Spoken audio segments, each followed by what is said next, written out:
Am I the a-hole for exploding at my SIL after she kept demanding my wife get a DNA test? I'm using a dummy account for obvious reasons. My wife gave birth to our baby boy just 2 weeks ago. It should have been the happiest time of our lives, but instead, the atmosphere in our home turned incredibly heavy and stressful. Since giving birth, my wife has been suffering from severe mood swings and gets angry quite easily. I noticed the sudden shifts in her personality almost immediately after we brought our son home from the hospital. One minute she would be holding our boy and smiling, and the next she would snap at me over something minor or completely withdraw into herself. Seeing her like this broke my heart, and I honestly thought it was postpartum depression or baby blues. I tried multiple times to gently convince my wife to seek help from a professional, explaining to her that there is absolutely no shame in talking to a therapist or a doctor about what she was feeling. But she refused. Every single time I brought it up, she shut down the conversation and kept refusing, so I just gave up instead of forcing her and making her feel more pressured than she already was. Instead of pushing the medical route, I decided to step up at home. I started providing as much emotional and physical support as I could. I took over the late-night feedings, handled the house chores, and constantly tried to reassure her that she was doing an amazing job as a mother. But despite everything I was doing, the tension in her eyes never really went away. She always looked like she was carrying this massive, invisible weight on her shoulders, and she was constantly on edge. I kept racking my brain trying to figure out what I was doing wrong as a husband, but I didn't know that my wife was actually struggling because my sister-in-law, Sil, was asking my wife for a DNA test behind my back. My wife finally told me the truth a few days ago when I walked into our house and found her crying hysterically in our bedroom. She was sitting on the edge of the bed, her face buried in her hands, sobbing so hard that her shoulders were shaking. It wasn't just a quiet cry, it was the sound of someone who was completely broken and exhausted. I immediately sat down next to her, pulled her into my arms, and just held her while she wept. When she calmed down a little bit, I looked into her eyes and told her that she can trust me. I told her that she absolutely needs to tell me what she's been thinking and what is causing her so much pain, otherwise I won't be able to help her through this. That is when she broke down completely and confessed everything to me. She told me that my SAL has been secretly messaging her and calling her, asking her to do a DNA test to prove that the baby is really mine. According to my wife, my SAL kept telling her that she owes it to our family to provide this proof so that everyone can have peace of mind. My wife was completely insulted and deeply hurt by the accusation, and when she firmly refused to do that, my SAL didn't back down. Instead, she doubled down and kept continuously questioning whether the baby is truly mine or not, implying that my wife had something to hide because she wouldn't agree to the test. Hearing this made my blood run absolutely cold. My wife is deeply religious. She is a deeply traditional woman who wouldn't even show her face to another man without her modesty intact, and having sex with another man is completely out of the question for her. Her faith and her loyalty to our marriage are the foundational pillars of her entire life, and Maisel knew exactly how sacred those beliefs are to her. I asked my wife why did she not tell me the truth when this harassment first started. She looked at me with tears streaming down her face and said she didn't want me to doubt her. She was terrified that if she brought up the topic of a DNA test to me, it would subconsciously plant a seed of suspicion in my mind and make me look at her differently. I immediately hugged her tightly and told her that I would never doubt her, not even for a single second, and that a DNA test is completely unnecessary because I know exactly who she is. The sheer anger I felt in that moment was unlike anything I've ever experienced. While my wife was recovering from childbirth and trying to navigate the overwhelming hormonal changes of the postpartum period, my own family member was actively terrorizing her mental state. I left the house, went straight to Maisel, and confronted her directly. I asked her why did she harass my wife like this, and I said that she deeply insulted my wife by asking for a DNA test and treating her like an unfaithful liar. Maisel didn't even look guilty. Instead, she crossed her arms and defensively said she was just looking out for me. She claimed that she thought my wife is trapping me because she's from a different religion, using her own prejudices to justify invading our privacy and attacking my wife's character. I completely lost my temper. I said that she had absolutely no right to harass my wife, she had no right to speak on my behalf, and she had no business interfering in my marriage. I told her in no uncertain terms that I don't want a DNA test, I don't need one, and she should not be worried about my life or my child. I firmly told her that she needs to stay away from both of us for now, because my wife just gave birth to my son, and we need to completely focus on my wife's health and our son's well-being without her toxic drama surrounding us. I thought that would be the end of it and that she would finally back off, but I was completely wrong. Ever since that confrontation, my phone has not stopped buzzing. Now, my SAL and my brother keep calling me and texting me constantly, completely tag-teaming me. They keep saying that I'm being kinda unfair to her and that I am completely overreacting. My brother is defending his wife, telling me that she was just trying to help me in a way because she cares about my future. They keep sending me long messages saying that I'm inexperienced, that I'm being naive, and they even sent articles and statistics claiming that many men never find out that their children aren't really theirs but someone else's until it's too late. They are treating me like I am a blind fool who is being manipulated, completely ignoring the fact that they have caused my wife to have a mental breakdown during her most vulnerable postpartum state.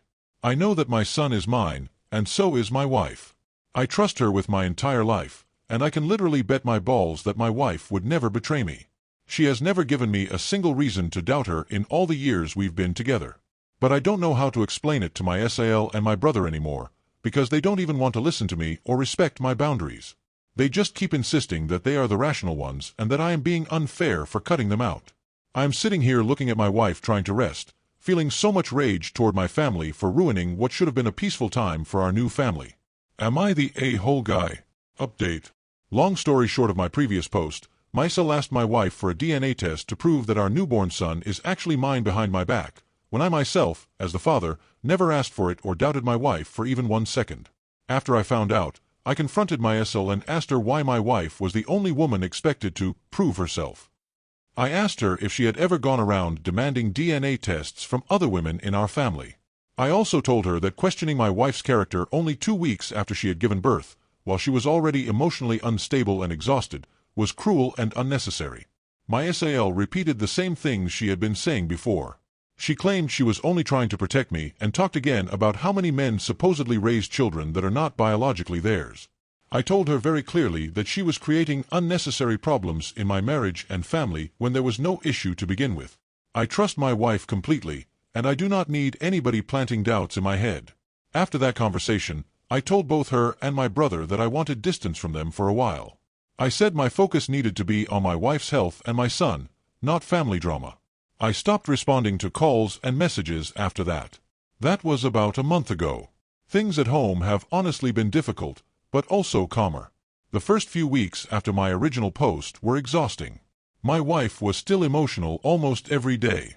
Some days she was perfectly fine and smiling while holding our son, and then suddenly she would become quiet and withdrawn over the smallest thing. She still refuses to seek professional help, which worries me, but I have stopped pushing her too hard because every conversation about it turned into another argument. Instead, I focused on helping her however I could at home. I started waking up earlier during the night so she could sleep longer stretches.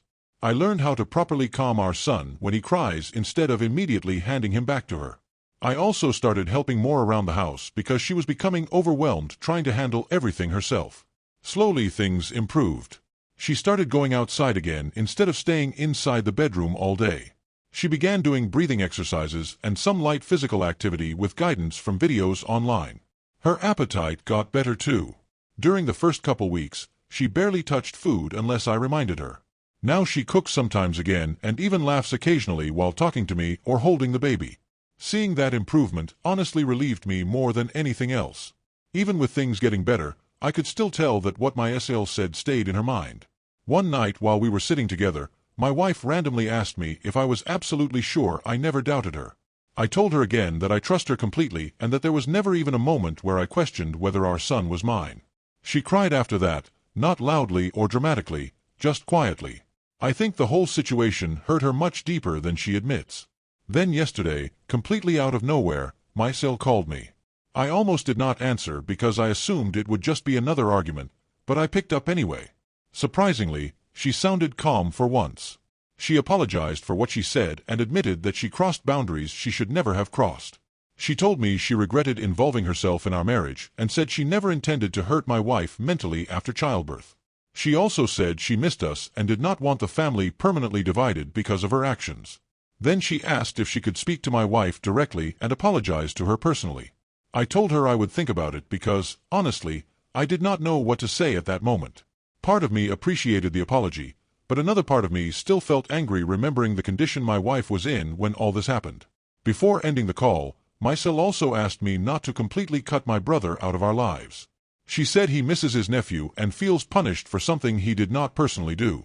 To be fair, my brother did try defending her at first, but he was not the one directly harassing my wife for a DNA test.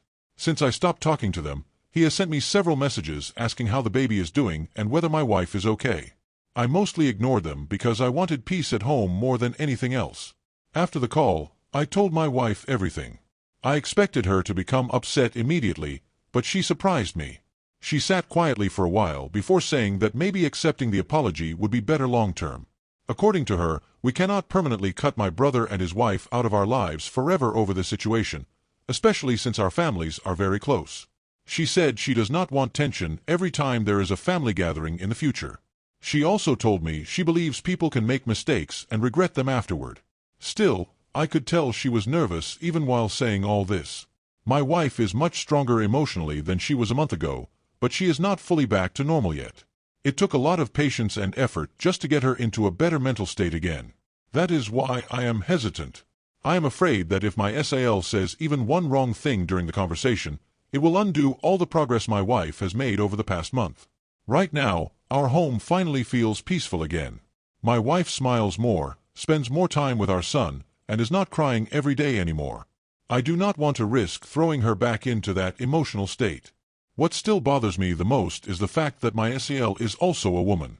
She knows how difficult pregnancy and childbirth are. She knows my wife is religious, covers her face in front of other men, and has always been extremely modest and loyal. Yet despite all that, she still chose to accuse her of cheating and lying about our child. That part is honestly hard for me to move past. At the same time, I know my wife is probably right that avoiding them forever may not be realistic. My brother has always been close to me, and before all this, our families spent a lot of time together. I also know my wife does not want me losing my relationship with my brother permanently because of this situation. So now I am stuck trying to figure out what the right decision is. Part of me wants to continue protecting my wife by keeping distance from them, but another part thinks maybe allowing an apology and setting very clear boundaries could help everyone move forward peacefully. I still do not know what I am going to do.